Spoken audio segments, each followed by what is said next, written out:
성도님들 한 주간 평안하셨습니까? 2026년 새해 오늘 첫 주일인데 우리 오늘 새 인사로 예배를 시작하면 좋을 것 같습니다. 새해 복 많이 받으십시오. 새해 복 많이 받으시고 또 하나님의 은혜와 풍성한 한 해 되시기를 기원드립니다.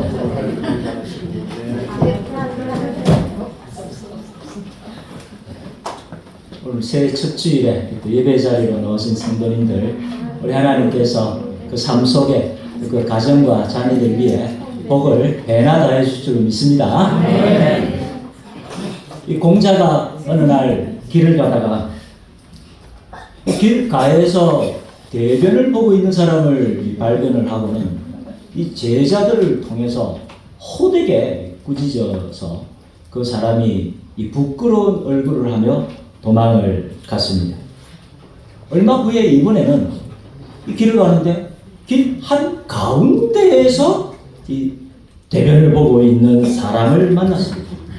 그러자 공자는 이번에는 이 제자들에게 저 사람을 피해서 가자고 하니까 이 제자들이 공자에게 말을 했습니다. 스승님, 어찌하여 길 가운데 똥을 싸는 저 사람을 그냥 내버려 두시는 것입니까? 저자는 길가에 똥을 싼 놈보다 훨씬 더 나쁜 놈입니다. 라고 이렇게 이야기하자 공자는 저자는 아예 양심이 없는 자다. 길가에 똥을 싸는 자는 그래도 마음 한 구석에 양심이라도 있으니 가르치면 되지만 이 길 가운데에 똥을 싸는 자는 이 양심 자체가 없으니 어찌 가르칠 수가 있겠느냐 라고 말했다고 합니다. 이 공자의 뒤를 이었던 맹자도 무수오지신이면 비인야, 즉 부끄러움을 모르면 인간도 아니다 라고 말했습니다. 이 동서고금을 막론하고 이 부끄러운 모습을 보이느니 차라리 죽더라도 지조와 절개를 지킨 사람들을 칭송하는데요. 이 고대 로마 장군들은 이 전쟁에 패해서 이 불명예를 부끄러운 모습을 당하느니 차라리 이 자결하는 것을 명예롭게 여겼고요. 일본의 사무라이도 자신의 잘못을 책임지고 할복하는 것을 명예로 여겼습니다. 이 소설 춘향전에서 이 춘향이는 이 이도령이 떠난 사이에 이 변사또가 이 수청을 들라는 그것을 거절하는데요. 목숨을 걸고 끝까지 절개를 지켰고요. 이 지금도 왕에게 감은 이슬로 아부를 했던 사람들은 간신으로, 그리고 충건으로 직언을 했던 사람들은 충신으로 우리들은 그 사람들을 기억하고 있습니다. 성경도 예외가 아닌데요. 이 다니엘과 세 친구들은 바벨론 왕이 내리는 우상 숭배에 바쳐졌던 산의 진미를 거부하였습니다. 맹렬한 불물불에서 죽임을 당할지라도 결코 하나님을 배신하지 않겠다면서 믿음의 지조와 절개를 끝까지 지켰습니다. 성도님들, 그러나 우리가 살아가면서 늘 지조와 품격을 지키면서 고상하게만 살 수는 없는 것 같습니다. 때로는 부끄러운 일, 수치스러운 일도 감수해야 할 때가 있는데요. 사실 진흙탕 싸움은 정치판에만 있는 것이 아니라 어쩌면 우리의 매일매일의 삶 속에서, 심지어 이 교회 생활과 믿음 생활에서도 예외가 아닌 것 같습니다. 오늘 본문이 기록된 사무엘상 21장에서 다윗은 참으로 부끄럽고도 수치스러운 모습을 보이는데요. 다윗은 제사장 아히멜렉에게 새빨간 거짓말을 하고 제사장만 먹을 수 있는 거룩한 진설병이라도 좋으니 먹을 수만 있게 해달라고 합니다. 블레셋 가드에서는 대문짝을 거적거리며 충물을 질질 흘리면서 미친 사람 흉내까지 냅니다. 사건의 발단은 사울을 죽인 자는 천천히요, 다윗은 만만히로다 라는 백성들의 칭송이었습니다. 질투심에 눈이 먼 사울 왕은 다윗을 죽이려고 합니다. 사울은 두 번이나 다윗을 이렇게 창을 던져서 다윗을 그 자리에서 꽂아 죽이려고 하였고, 두 번이나 다윗을 전쟁터에 보내서 전쟁터에서 죽도록 만들려고 하였고, 심지어 다윗 집에 암살 부대를 보내기도 하였는데요. 이 사울 왕은 제정신이 아니었습니다. 자기 집에 앉아 있으면서도 자기 집안에서 사람을 죽이는 창을 들고 집안에 앉아 있기도 하였고요. 방금 전까지 내가 절대로 다윗을 죽이지 않겠다 라고 방금 전에 말해놓고는 금방 있다가 다윗을 죽여야 한다 라고 또 조금 있다가는 내가 절대로 다윗을 죽이지 않겠다 라고 말하고 또 조금 있다가는 다윗을 죽인다 라고 그렇게 말하는 제정신이 아닌 상태였습니다. 심지어 사울은 이스라엘의 마지막 사사이며 제사장이며 선지자이며 지금까지 생존해 있는 사람들 중에서 가장 위대한 지도자인 사무엘 선지자가 있는 라마 나요까지 찾아가서 다윗을 죽이려고 합니다. 다윗이 살기 위해서 그곳에 도망을 가니까 부하 장수들을 보내서 죽여라. 첫 번째 부대가 가니까 어찌 됩니까? 사무엘 선지자가 있는 데 가니까 막 하나님의 영이 임해갖고 예언을 하는데, 두 번째 보내니까 또 죽이려고 갔는데 하나님의 영이 임해서도 막 예언을 하는 거예요. 세 번째 보냈는데 또 죽이려고 갔는데 또 하나님의 영이 임해서 예언을. 사울왕이 막 화가 머리 끝까지 내가 직접 가서 죽이겠다. 그것이 어디라고? 예? 감히 사무엘이 누구입니까? 사무엘이 자기 머리에 기름을 부었던 하나님의 위대한 대선지자, 그 사람 앞에서 그 자기의 부하 장수인 다윗을 칼로 죽이겠다고 그게 찾아간 사람이 바로 사울 왕이었습니다. 다윗은 절친이었던 요나단 왕자예요. 도대체 내가 무엇을 그렇게 잘못했기에 너희 아버지 사울 왕이 나를 죽이려고 하느냐라면서 하소연하였고, 다윗과 요나단은 목숨을 건 약속을 하게 되는데요.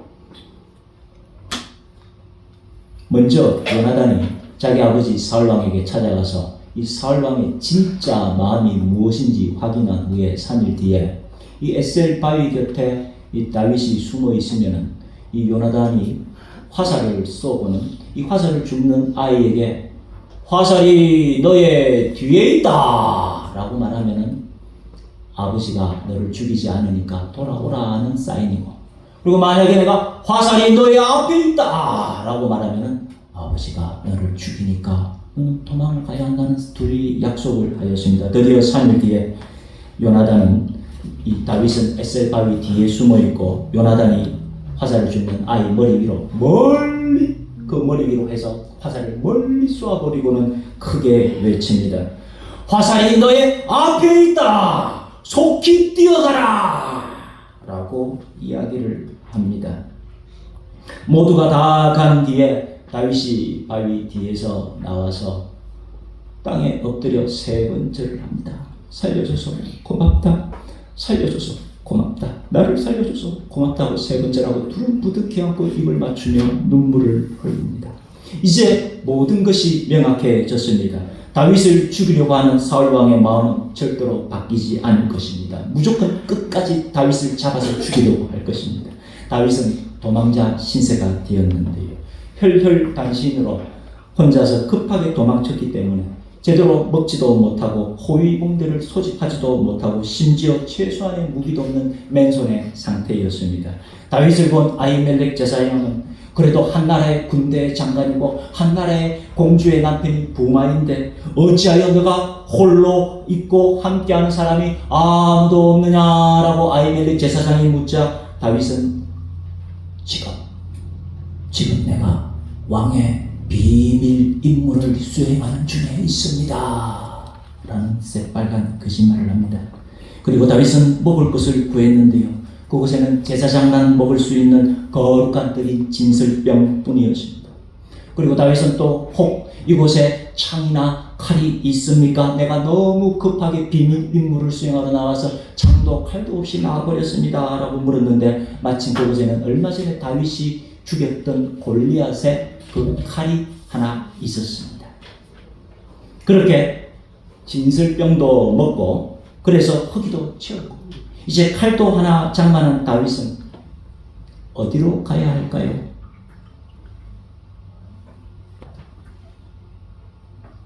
다윗은 갈 데가 없었습니다. 온 나라가 사울 왕의 나라인데 가긴 어딜 간단 말입니까? 살기 위해서는 국경을 넘어서 다른 나라로 가는 것 말고는 방법이 없었습니다. 다윗은 국경을 넘어서 블레셋 가드로 가는데요. 오늘 보면 21장 10절 말씀 같이 보겠습니다. 21장 10절입니다. 그날에 다윗이 사울을 두려워하여 일어나 도망하여 가드와 아리스에게로 가니.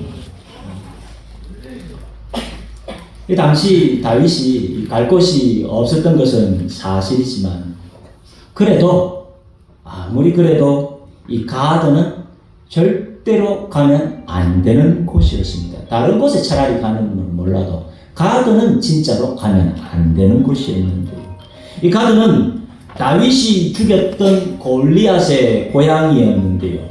다윗이 그 죽인 골리앗의 칼을 들고 그 골리앗의 고향 땅에 들어가 버린 것입니다. 지금 다윗은 여우를 피하려고 하다가 호랑이 굴로 들어간 셈이 되어 버렸습니다.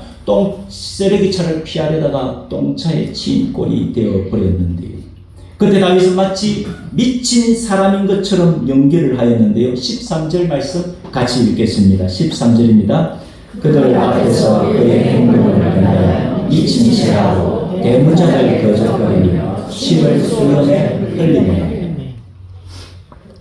이 아마도 성경에서 아카데미 주연상을 받을 만큼 최고의 연기력을 갖춘 사람을 한 사람 꼽는다면 그 사람은 바로 다윗이어야 할 것입니다.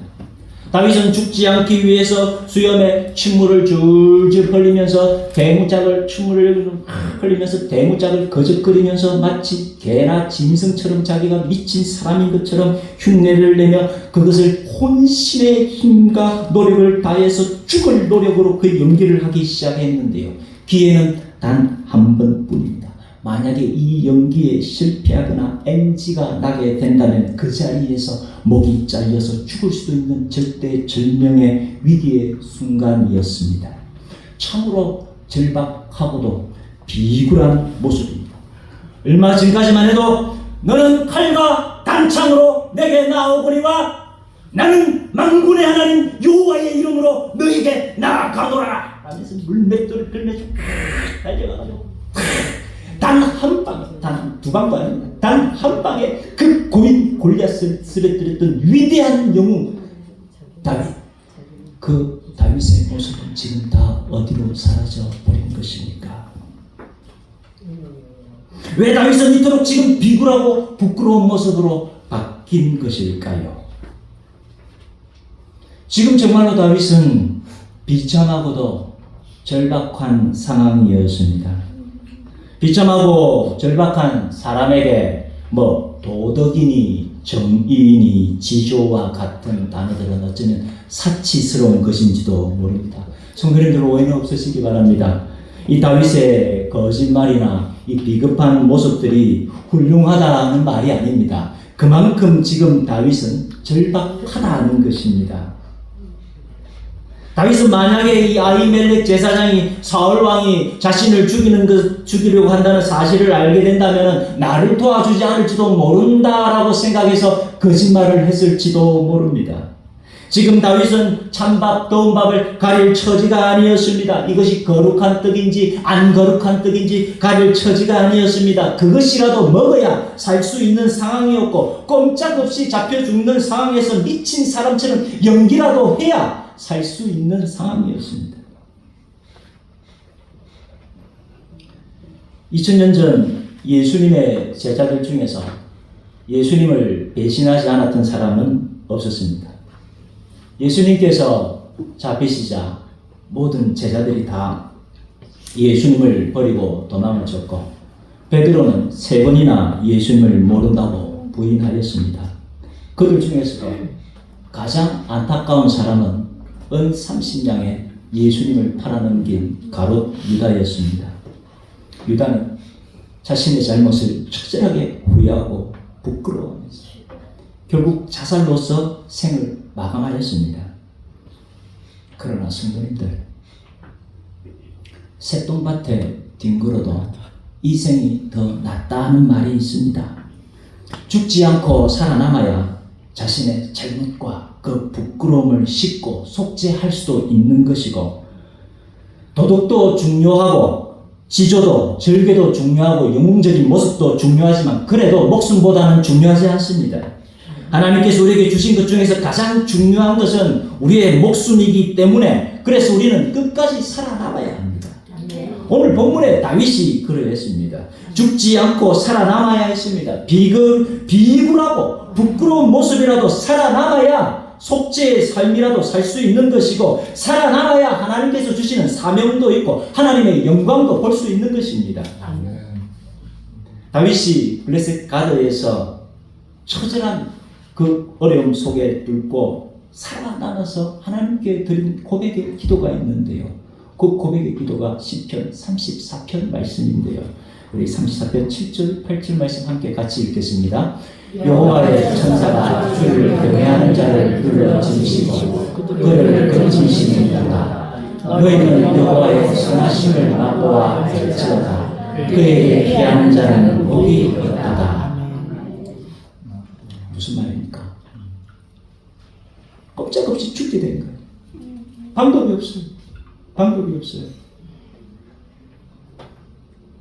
춤을 추르르 대문짝을 끄적끄적하면서 하나님 죽게 되었어요.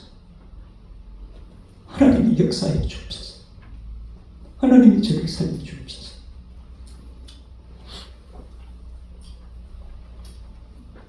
사무엘이 젊은 다윗에게 기름을 부어줬잖아요.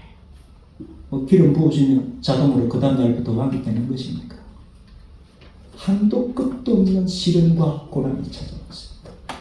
살아남아야 사명도 있는 것이고 하나님께서 지금 역사해 주시랍니다. 다윗은 이렇게 고백합니다. 하늘의 천군 천사가 나를 그때 보호해 주십니다.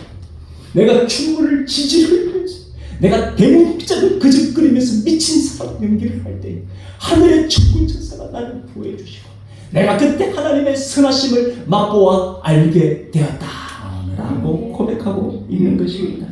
에스겔서 16장에서 하나님께서는 원래 이스라엘 백성들은 태어나자마자 탯줄도 자르지 않고 버림을 당해서 비참하게 죽어가던 핏덩어리 아기일 뿐이었다 라고 에스겔서 16장 4절 5절 6절 말씀 같이 읽겠습니다. 내가 난 것을 말하건대 내가 날 때에 내 배꼽줄을 자르지 아니하였고 너를 물러 씻어 정결하게 하지 아니하였고 내게 소금을 뿌리지 아니하였고 너를 강보로 싸지도 아니하였나니 아무도 너를 돌보아 이 중에 한 가지라도 내게 하여 너를 불쌍히 여긴 자가 없었으므로 내가 하던 날에 내 몸이 천하게 여겨져 내가 내게 버려져 주느니라. 내가 너의 곁으로 지나갈 때에 내가 피투성이가 되어 발짓하는 것을 보고 내게 이르기를 너는 피투성이라도 살아있으라. 다시 이르기를 너는 피투성이라도 살아있으라. 제가 다시 한번 읽어드리겠습니다. 너가 난 것을 말하건대 너가 날 때에 너의 배꼽줄을 자르지도 아니하였고 너를 물로 씻어 정결하지도 아니하였고 너에게 소금을 뿌리지도 아니하였고 너를 강보로 싸지도 아니하였나니 아무도 너를 돌보아 이 중에 한 가지라도 너에게 행하여 너를 불쌍히 여긴 자가 없었으므로 너가 나던 날에 너의 몸이 천하게 여겨져 너가 들에 버려졌느니라. 내가 너의 곁으로 지나갈 때에 너가 피투성이가 되어 발짓하는 것을 보고 너에게 이르기를 너는 피투성이라도 살아 있으라. 다시 이르기를 너는 피투성이라도 살아 있으라. 부모로부터 사랑을 받기는커녕 오히려 버림을 당하고 보살핌을 받기는커녕 오히려 유기를 당해서 버려가던 그 핏덩어리를 하나님께서 보시고 불쌍히 여기셔서 피투성이라도 죽지 말고 살아남아다 제발 살아남아라고 말씀하셨다는 것입니다.